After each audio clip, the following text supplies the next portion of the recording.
दोस्तों, आपका स्वागत है हमारे चैनल धार्मिक ज्ञान में। अगर आप चैनल पर नए हैं तो कृपया सब्सक्राइब करें। हे माता वैष्णो, आपको भगवान राम की सौगंध है। जो आपकी इस वीडियो को लाइक करें उसकी झोली खुशियों से भर देना, गरीबी निर्धनता को दूर कर देना। जय माता दी। नवरात्रि का महापर्व 9 देवी अर्थात 9 कन्याओं को समर्पित है। कन्या पूजन करने से हमारे अगले पिछले पाप पितृदोष, काल सर्प दोष, गरीबों का दोष और हमारी समस्त पीड़ा दूर होती है। दुख दर्द दूर होते हैं, हर कष्ट दूर होते हैं, गृह क्लेश हमारे जीवन से हमेशा के लिए दूर हो जाते हैं। यहां तक कि राहु दोष, मंगल दोष, मात्र कन्या पूजन से पीड़ित व्यक्ति को राहत मिलती है, सुकून मिलता है, घर में खुशियां आती है तथा अकाल मृत्यु घर में कभी नहीं होती। दोस्तों, इस बार के नवरात्रि बहुत ही शुभ और मंगलकारी माने जा रहे हैं। इस बार चैत्र नवरात्रि 9 अप्रैल दिन मंगलवार को शुरू होकर और इसका समापन 17 अप्रैल दिन बुधवार को होगा। दोस्तों, नवरात्र की अष्टमी और नवमी तिथि पर कन्या पूजन का विधान है। इस बार महाअष्टमी तिथि 2024 में 16 अप्रैल दिन मंगलवार को मनाई जाएगी और नवमी तिथि 17 अप्रैल 2024 दिन बुधवार को है। ऐसे में आप अष्टमी और नवमी को, इन दोनों तिथियां में कन्या पूजन अवश्य ही करें। कन्याओं को भोजन अवश्य खिलाएं। शास्त्रों में 9 दिनों के नवरात्रि को बहुत ही शुभ और मंगलकारी माना जाता है और वहीं 8 दिनों के नवरात्रि को अच्छा नहीं माना जाता। ऐसे में 10 दिनों के नवरात्रि बहुत ही शुभ माने गए हैं। शास्त्रों के अनुसार नवरात्रि के दिनों में माता रानी का पूजन करने से, कन्या पूजन करने से मां अभय वरदान प्रदान करती हैं। कुंडली में जो कष्ट होते हैं उन्हें ठीक कर देती है। श्रीधर की तरह ही सच्चे हृदय वाले व्यक्ति के सभी कष्टों का निवारण मां शीघ्र ही करती है। मां की उपासना से विनम्रता का विकास होता है। सभी कष्ट, दरिद्रता, दुख, कष्ट नष्ट हो जाते हैं। नवरात्रि में माता रानी का व्रत और पूजन किया जाता है, लेकिन नवरात्रि के दौरान सबसे ज्यादा महत्व होता है कन्या पूजन का। दोस्तों, कन्या रानी जो होती हैं, फूल की पंखुड़ियों की तरह नाजुक होती हैं। कन्या पूजन सर्वोप्रिय है, श्रेष्ठ है। कन्या के रूप में स्वयं जगदम्बा देवी माता वैष्णो 9 देवियां अर्थात समस्त ब्रह्मांड इनके शरीर के कण कण में वास करते हैं। बहुत कम लोग जानते हैं 33 कोटि देवी देवताओं का वास होता है। कन्याओं के मस्तक पर कन्या चाहें छोटी हो चाहें बड़ी हो, वह सदैव पूजनीय है, मां के समान मानी जाती है। दोस्तों, माना जाता है व्रत और उपासना से माता रानी इतना प्रसन्न नहीं होती है जितना कि कन्या पूजन से होती है। नवरात्रि में छोटी छोटी कन्याओं को माता रानी का स्वरूप माना जाता है। कन्याओं को भोग लगाया जाता है, उन्हें प्रसन्न किया जाता है और बदले में आशीर्वाद मांगा जाता है। कन्याओं को प्रसन्न करने के लिए गिफ्ट आदि उपहार वगैरह दिए जाते हैं। माना जाता है अगर कन्याओं को कोई भेंट दी जाए और वो उसे खुशी खुशी स्वीकार कर ले तो इसका मतलब है माता रानी अर्थात माता वैष्णो ने वो भेंट स्वीकार कर ली। जिन पर कन्याएं प्रसन्न होती हैं तो समझो उन्हें माता रानी का आशीर्वाद मिल गया और माता रानी की कृपा से उन्हें मुंह मांगा वरदान प्राप्त होता है। कन्या पूजन कोई मामूली पूजन नहीं होता। समस्त ब्रह्मांड में जो पूजा होती है उनसे बढ़कर कन्या पूजन को माना जाता है। 10 बार गंगा स्नान करने से और 100 बार यज्ञ करने से तथा 1000 बार यात्रा करने से जो पुण्य मिलता है वह मात्र एक बार कन्या पूजन करने से करोड़ों गुना भक्त को मिल जाता है, प्राप्त हो जाता है। दोस्तों, इसीलिए कहा जाता है कि कन्याओं को सताना नहीं चाहिए, इससे समस्त ब्रह्मांड हिल जाता है। कन्याओं की जितनी सेवा की जाए कम ही होती है। कन्याएं कोई मामूली नहीं होती। कन्या के रूप में स्वयं उनके मस्तक पर विराजमान होकर स्वयं देवी चलकर आपके घर तक आती हैं। नवरात्रि में 2 साल से लेकर 10 साल तक की कन्या का पूजन होना चाहिए। अष्टमी अथवा नवमी को कन्याओं के पैर धोकर भोजन कराना, उपहार आदि देना श्रेष्ठ माना जाता है, दुर्लभ माना जाता है। ऐसा मौका कभी हाथों से नहीं जाने देना चाहिए। इस दिन जितना ज्यादा हो सके कन्याओं को हाथ पकड़कर, पैर पकड़कर अपने घर तक लेकर आएं। दोस्तों, वीडियो में आगे बढ़ने से पहले आप अपनी राशि भी कमेंट बॉक्स में जरूर डाल दीजिएगा। यदि हमारे पास कोई उपाय होगा तो वह आकर हम आपके कमेंट के रिप्लाई में बता देंगे। कोई भी राशि के अनुसार अगर उपाय करता है तो माता वैष्णो बड़ी प्रसन्न होती है और ऐश्वर्य धन प्रदान करती है, मालामाल बना देती हैं। इसीलिए राशि कमेंट में जरूर छोड़ें और हाँ, माता को एक लाइक जरूर करें। लाइक करने में कंजूसी ना करें। दोस्तों, कैसे करें? कन्याओं का स्वागत। कन्या जब आपके घर आए तब सभी के पैरों को दूध और पानी से उनके पैरों को धुलाना चाहिए।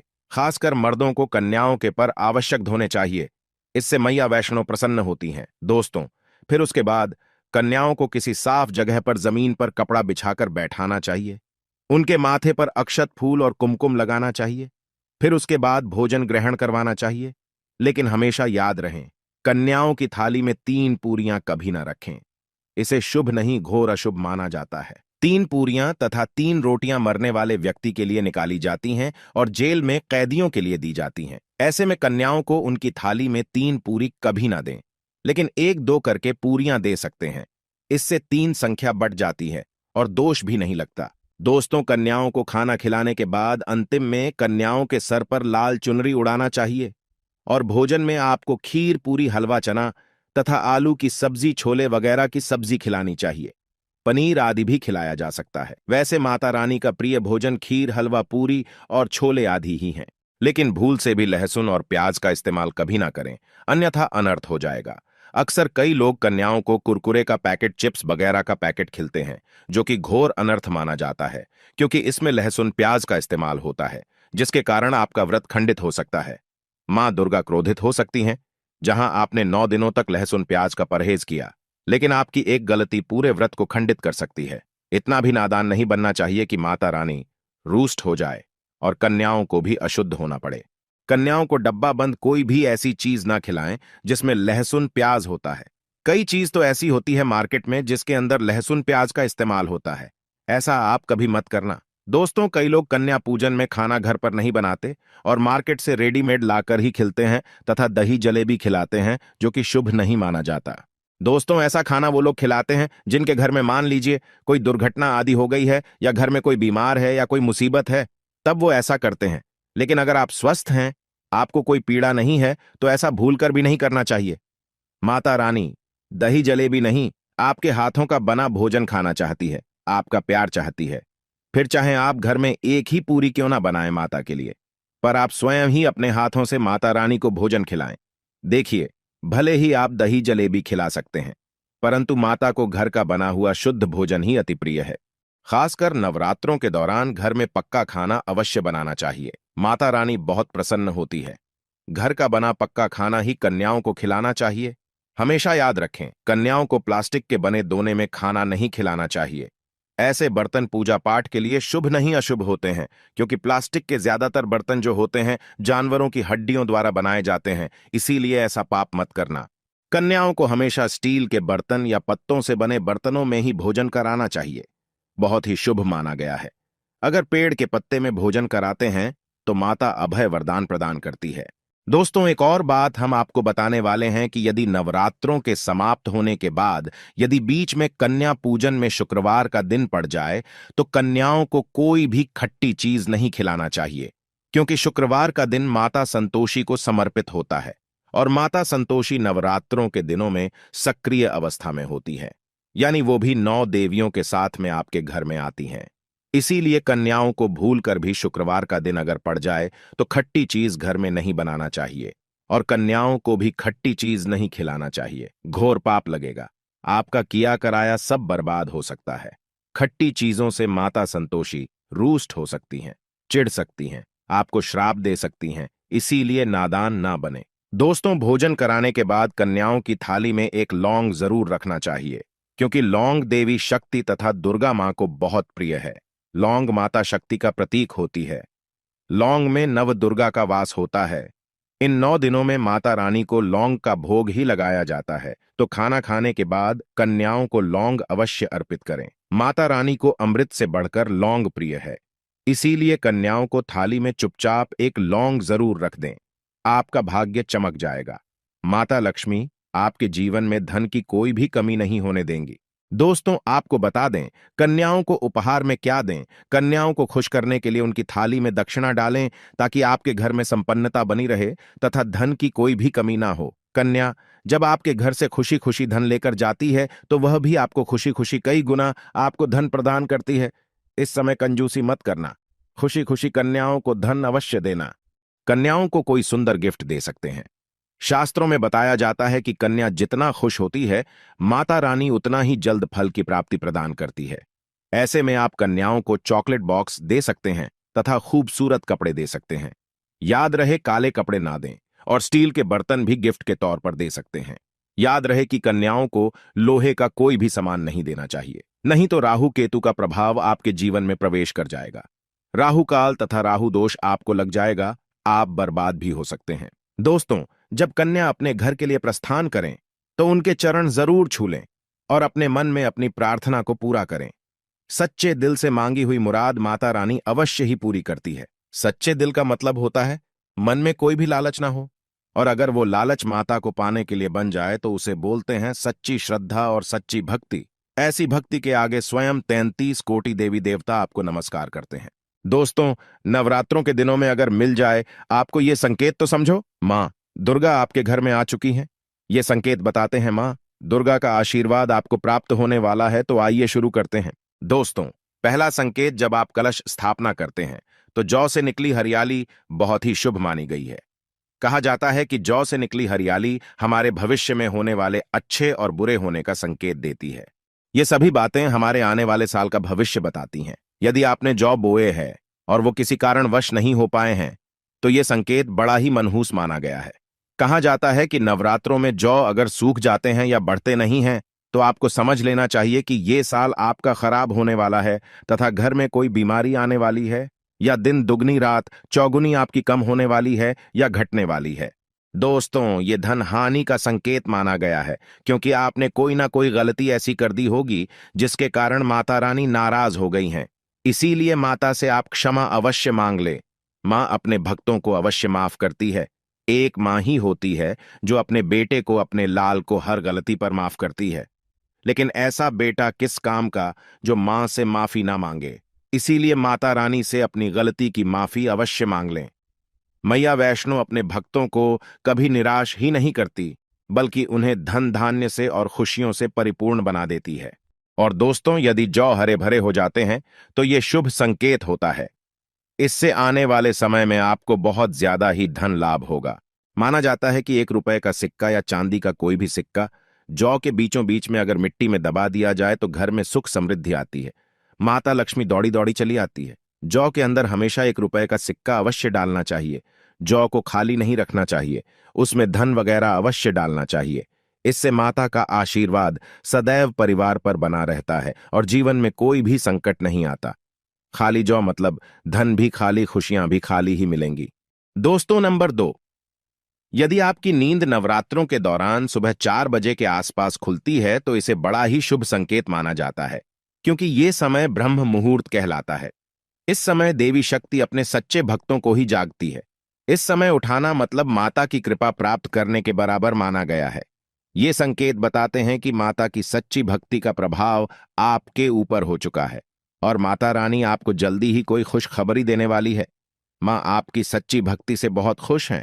दोस्तों, नंबर 3, यदि नवरात्रि में आपका मन प्रसन्न होने लगे, पूजा पाठ में आपका मन लगने लगे, पूजा करते समय मन का शांत होना यह दर्शाता है कि आपको बहुत जल्द मां की कृपा प्राप्त होने वाली है। माता रानी आपकी भक्ति से बहुत खुश हैं। आपकी भक्ति माता रानी को आनंद दे रही है। ऐसे व्यक्ति को समझ जाना चाहिए कि उसके जीवन में अब अच्छा समय आने वाला है। दोस्तों, नंबर 4, नवरात्रों के दौरान अगर मां के गले से फूल गिर जाए तथा जौ के हरे भरे पत्ते अगर बिन हवा के हिल जाएं तो इसे अति उत्तम माना गया है। यह संकेत बताता है कि माता रानी का आगमन आपके घर में अस्थायी रूप से हो चुका है। आपको माता लक्ष्मी की कृपा प्राप्त होने वाली है। ये संकेत कुछ खास लोगों को ही दिखाई देते हैं। माना जाता है कि पूजा करते समय अगर धुआं अधिक बढ़ जाए तो इससे यह पता चलता है कि आपके घर से गरीबी हमेशा हमेशा के लिए जाने वाली है। भूत प्रेत आत्माएं अब आपके घर से हमेशा के लिए जाने वाले हैं। पूजा करते समय धुएं का अधिक होना बहुत ही शुभ और मंगलकारी माना गया है। ये संकेत भविष्य में अच्छे परिणाम को दर्शाते हैं। दोस्तों, नंबर 5, द्वार पर गाय का आना। वेदों में बताया जाता है कि नवरात्रि के दौरान गाय माता का घर में आना बड़ा ही शुभ संकेत माना गया है। नवरात्रि में द्वार पर गाय का आना अत्यंत शुभ है। यदि आपके भी द्वार पर गाय आती है तो गाय के माथे पर कुमकुम लगाना ना भूले तथा गाय को रोटी जरूर खिलाएं। इससे मां दुर्गा अत्यंत प्रसन्न होंगी और आपकी झोली खुशियों से भर देंगी। द्वार पर गाय का बार बार आना भी जीवन में आने वाले अच्छे संकेतों की ओर इशारा करता है। दोस्तों, नंबर 6, सपने में शेर का दिखाई देना। अगर आपके सपनों में मां दुर्गा दिखाई देती है, अर्थात कोई भी देवी अगर आपके सपनों में दिखाई देती है तो बड़ा ही शुभ माना गया है। नवरात्रों के पावन अवसर पर माता के दर्शन किसी खास भक्तों को ही होते हैं। ये सपने कभी किसी को शेयर मत करना। यदि माता की सवारी तथा शेर रात्रि में सपने में बार बार दिखाई देता है तो मां दुर्गा आपसे प्रसन्न है। ये संकेत बताते हैं कि जल्द ही आपकी कोई मनोकामना अवश्य पूर्ण होगी और आपके शत्रुओं का नाश हो जाएगा। शत्रु आपके नाम से ही थरथर कांपने लगेगा। मां दुर्गा का वाहन शेर है, इसीलिए नवरात्रि में शेर का दिखाई देना अत्यंत शुभ संकेत होता है। दोस्तों, नंबर 7, यदि कोई छोटी कन्या आपको सुबह सुबह लाल वस्त्र धारण किए हुए दिखाई देती है तो आपने साक्षात मां दुर्गा के दर्शन किए हैं। यदि नवरात्रों में सबसे पहले आपके घर में कन्याओं का आगमन हो जाए तो समझो आपको दुनिया की कोई भी शक्ति, ब्रह्मांड की कोई भी शक्ति आपको करोड़पति होने से नहीं रोक सकती। आपके जीवन में, आपके घर में माता लक्ष्मी का आगमन होने वाला है। आप दिन दुगनी रात चौगुनी तरक्की करेंगे। अब आप खुशियां मनाइए और मिठाइयां बांटें। ऐसे में कन्याओं को भरपूर तरीके से खुश रखें और उनका आगमन दूध से चरण धुलाकर करें। कोई भी कंजूसी ना करें। दोस्तों, माता रानी आपको यह संकेत दे रही है कि अब आपका बुरा समय समाप्त हो चुका है। अब जीवन में सुख समृद्धि के द्वार खुल जाएंगे। दोस्तों, नंबर 8, घर पर उल्लू का आना। यदि मां लक्ष्मी का वाहन उल्लू नवरात्रि में आपके घर पर आकर बैठ जाए तो यह भी शुभ संकेत है। इसका अर्थ है कि मां लक्ष्मी का आपके घर में प्रवेश हो चुका है और आपकी आर्थिक स्थिति और मजबूत होगी। लेकिन याद रहे, उल्लू नवरात्रि और दीपावली पर आना ही शुभ माना जाता है। दोस्तों, नंबर 9, यदि ब्रह्म मुहूर्त के समय यानी सुबह के 4 बजे के आसपास घंटियों की आवाज सुनाई दे जाए या शंख की आवाज सुनाई दे जाए तथा कोई भजन सुनाई दे जाए तो बड़ा ही शुभ संकेत माना गया है। इससे यह पता चलता है कि माता रानी आपकी भक्ति से बहुत प्रसन्न है और आपके जीवन में सभी नकारात्मकता का नाश होने वाला है तथा माता लक्ष्मी की कृपा आपको प्राप्त होने वाली है। दोस्तों, नवरात्रों के दौरान घर में काली चींटियों का दिखाना, लंबी लंबी लाइन बनाकर मुंह में खाना ले जाते हुए चींटियों को देखना अच्छा संकेत माना गया है। और यदि मंदिर में पूजा करते समय कोई छिपकली आदि दिखाई दे जाए या मंदिर के स्थान की ओर छिपकली चली जाए तो बड़ा ही शुभ संकेत माना गया है। इससे यह पता चलता है कि आपको माता लक्ष्मी की कृपा प्राप्त होने वाली है। मां का आशीर्वाद आपको मिलने वाला है। नवरात्रों के दौरान मंदिर में छिपकली का दिखना बहुत ही शुभ संकेत माना गया है। आपकी भक्ति का फल आपको शीघ्र ही मिलने वाला है, क्योंकि छिपकली को माता लक्ष्मी का प्रतीक माना गया है। किसी शुभ अवसर पर छिपकली का दिखना मंगलकारी माना गया है और नवरात्रि में छिपकली का मंदिर में दिखना साक्षात देवी लक्ष्मी का स्वरूप माना गया है। दोस्तों, अगर आप वाकई में मां वैष्णो की कृपा पाना चाहते हैं तो कमेंट बॉक्स में लिखें, जय माता दी माता रानी, जय माता दी माता रानी।